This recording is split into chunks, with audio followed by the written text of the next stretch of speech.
भजन अवश्य करो, अपना नित्य नियम अवश्य करो, पर हरि गुरु संत गौ ब्राह्मण माता पिता अतिथि इनकी सेवा में प्रमाद मत करो। संसार की क्रिया करते हुए भी राम नाम का आश्रय नहीं लिया तो ना ही तो भव बिगारी मह परि है, छूटत अति कठिनाई रे।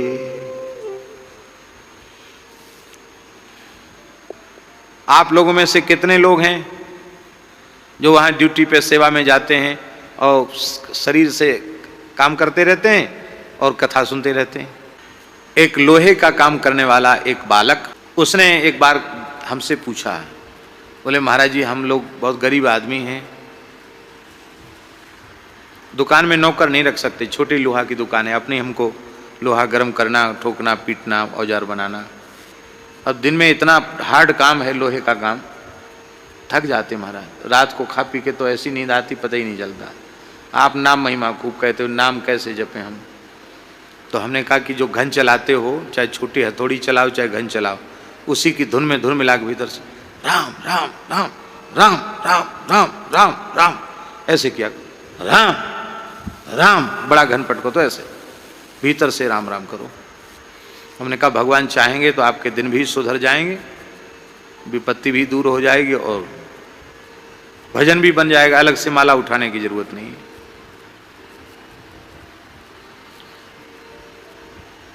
उसी क्षेत्र में 1-1.5-2 साल बाद पुनः हम गए तो उस लड़के को मैंने पूछा, काम अभी भी वो दोनों 2 भाई हैं, अभी भी वो हैं, बहुत अच्छे भजन, बहुत अच्छा भजन करने वाले हैं, पूरा परिवार बहुत अच्छा है। तो मैंने उनको कहा, बच्चों को कहा, मैंने कहा तुमने नाम जप की बात पूछी थी, अब घन शरीर से काम करते हुए भजन होता है? इतना सुनते जार जार आंसू बहने लग गए। बोला महाराज जी अब तो हमारे यहाँ मशीन भी आ गई है, मशीन से काम होता है, लेकिन खटपट शुरू होते ही सीताराम भीतर से शुरू हो जाता है। ऐसा भजन बन रहा है, इतना सुख मिल रहा है कि हम कह नहीं सकते, हमारे तो दिन सुधर गए।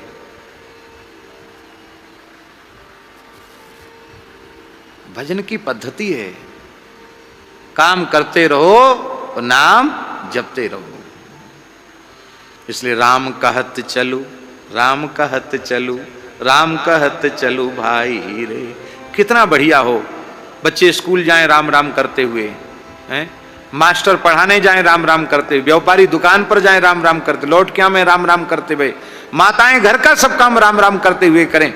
महाराज सब लोग राम नाम जप में अपने मन को लगा देवें, संसार की सभी समस्याएं निर्मूल हो जाएंगी। फिर किसी भी जाति में जन्म हुआ हो, कल्याण में संदेह नहीं रहेगा, कोई काम बिगड़ेगा नहीं राम राम करने से। धना जी के यहां संत आए, आते ही रहते थे, इतनी साधु सेवा करते थे धना जी। जाट कुल में जन्म था उनका, किसान थे,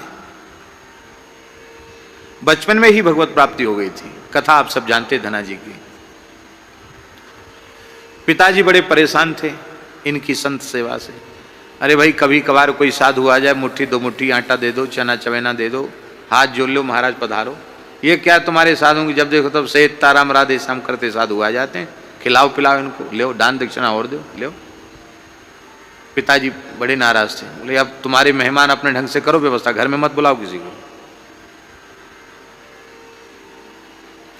पिताजी बोले धना जी जाओ गेहूं बुआओ खेत में, जो आ गया पिताजी।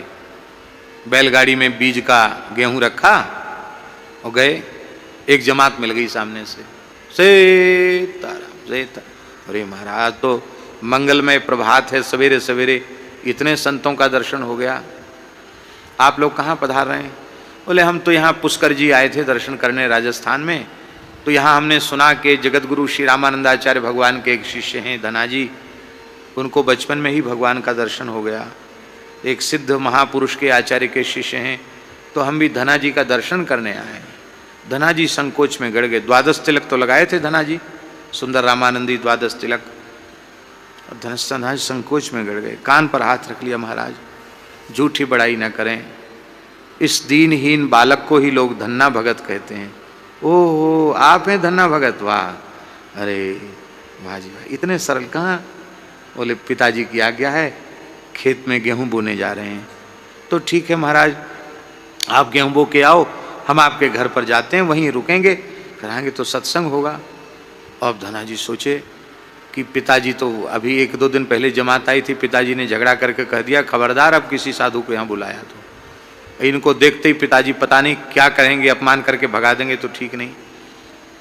बोले महाराज देखो गांव में जाके क्या करोगे, आपको हमें दर्शन देकर कृतार्थ करना था, हमें तो दर्शन हो ही गए।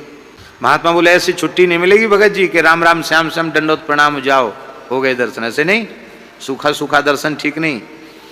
धनाजी हंसने लगे, बोले भगवान ऐसे तो हम आपको भेजेंगे क्यों, हमारे कहने का आशय आप नहीं समझ पाए। देखो ये काला पहाड़ है और ये नदी बहती है, तो इस नदी में आप स्नान कर लो, वहां गांव में तो एकांत मिलेगा नहीं, और यहीं प्रेम से स्नान ध्यान करके ठाकुर सेवा करें, और तब तक हम बनिया की दुकान से घी बूरा दाल चावल आटा सब सामग्री लेके आते हैं। चकाचक रसोई बनने, तो जमात में बर्तन तो रहते ही हैं। तो जो बीज का गेहूं था जो बोने के लिए पिताजी ने दिया था, उसको बनिया की दुकान पे बेच आए, और उसके बदले राशन सामग्री ले आए, लाकर महात्माओं को दे दिया। महात्माओं ने बढ़िया रसोई बनाई, ठाकुर जी को भोग लगा, सबने पाया, धनाजी को सबका प्रसाद सबका चरणामृत मिला, बड़े प्रसन्न हो गए धनाजी। अब महात्मा बोले अब हमारा काम तो हो गया, अब हम पुष्कर जी जा रहे हैं, हम तो पुष्कर जी जाते हैं। अब धनाजी के मन में चिंता हुई, धनाजी अपने मन में सोचने लगे कि अभी पिताजी से कलह हुआ था, कहा सुनी भई थी, अब फिर हम जाएंगे द्वारा कि पिताजी गेहूं लाओ बीज बोना है, तो कहेंगे पहले दिया था वो कहाँ गया, फिर झगड़ा होगा, अब क्या करें। तो उन्होंने क्या किया, साधु तो चले गए, नदी की बालू भर ली बोरों में, अपनी बैलगाड़ी लेके खेत पे पहुंच गए, और खेत पे पहुंच के दूसरे किसान भी अपने अपने खेत बो रहे थे, तो ऐसे वो पिछौरा में बालू भर लें, बालू भर के सीताराम सीताराम सीताराम सीताराम सीताराम ऐसे वो बोने का नाटक इसलिए कर रहे थे कि जिसमें कथनचित बात आवे तो हम प्रमाण के रूप में प्रस्तुत कर देंगे कि अमुक अमुक पड़ोसी किसान है, उनके सामने हमने बोया, अब नहीं उगा तो उसमें हम क्या करें। उनके मन में भी विश्वास नहीं था कि उगा, कैसे उगेगा, संभव ही नहीं। अरे बोने का झूठ मूठ का नाटक किया जाए और बीज बोए ही न जाए, वो फसल कैसे होगी। आसपास के लोगों ने आकर धना जी से कहा, धन्ना जी हाँ हाँ ताऊ, हाँ काका कहो कहा बात है। बोले तुम काशी गए थे, एक महात्मा से दीक्षा लेके आए रामानंदाचार्य जी से, तो वहां से कोई तंत्र मंत्र सीख के आए हो क्या, कि बात समझे नहीं। बोले हम लोगों ने उसी समय खेत बोया था, और ये जो हमारे पड़ोसी ने तो 2-3 दिन पहले खेत बो दिया था, इनके तो अंकुर ही नहीं निकला, हमारे भी कुछ नहीं हुआ खेत में, और तुम्हारी इतनी बड़ी बड़ी फसल कैसे हो गई। धना जी सोचे कि ये लोग सब हंसी उड़ा रहे हैं। अब जब गांव में हल्ला मचा तो गांव के बड़े बूढ़े लठिया टेकते हुए गए, ओ भैया ऐसा खेत, ऐसी फसल, जैसे नाप तौल के एक एक बीज बोया गया हो, इतनी बड़ी बड़ी फसल, ये तो संभव ही नहीं है। बड़े बूढ़ों ने कहा धना जी बात समझ में नहीं, ये हुआ कैसे। तब धना जी के पिताजी और धना जी सब वहां गए, देखा। पिताजी बोले भैया खेती करते करते किसान के बेटा हैं, खेती करते करते हमारा बुढ़ापा आ गया, कल बोए और आज इतनी फसल हो जाए, ये तो संभव ही नहीं है, हुआ कैसे, सच्ची सच्ची बात बताओ। तो धना जी ने हाथ जोड़कर कहा पिताजी क्षमा करना, हमने तो खेत में कुछ बोया ही नहीं। अरे बिना बोए कैसे हो गया। तो हमने जो बीज का गेहूं दिया था उसका क्या किया। बोले उसको हमने खेत में नहीं बोया। पिताजी बोले फिर कहां बोया। बोले हमने तो संतों के मुख में बोया था और पैदा खेत में हो गया। पिताजी साधुओं की जमात आई थी, उस अन्न से राशन खरीद कर साधुओं को जिमा दिया गया। झूठ मूठ का रेत भर के सीताराम सीताराम बोलकर बोने का नाटक कर दिया गया। ये संत सेवा की महिमा है।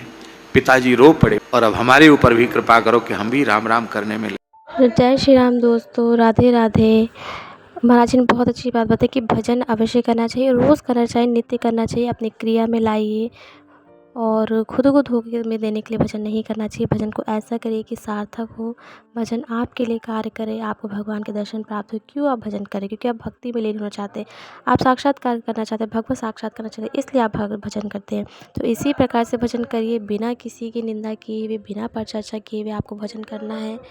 और ये जितनी भी भक्तमाल कथाएँ होती है, हमारे अंदर से हमें जागृत करने के लिए होती है, हमें हमारे चिंतन को और बढ़ाने के लिए, हमें सोचने पे मजबूर करने के लिए होती है कि क्या सच में भगवत नाम में इतनी शक्ति होती है कि भगवान स्वयं दर्शन देते हैं, भगवान स्वयं हमें सहायता करते हैं। तो ये सत्य है दोस्तों। कलयुग में भी बहुत ज़्यादा लोग अभी भी, जो लोग भक्ति में लीन है, भगवत प्राप्ति में लीन है, उन्हें सच में भगवान अभी भी साक्षात्कार दे रहे हैं।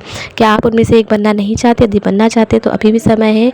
माला जप करिए, भक्तमाल कथाएँ सुनिए, श्री रामचरितमानस का पाठ कीजिए और दोस्तों भगवत गीता का पाठ कीजिए। वीडियो पसंद आई हो तो प्लीज़ लाइक शेयर कमेंट ज़रूर करिएगा। ऐसी वीडियोज़ के चैनल पर बार बार विजिट करते हैं। Thanks for watching. Radhe Radhe. जय श्री राम।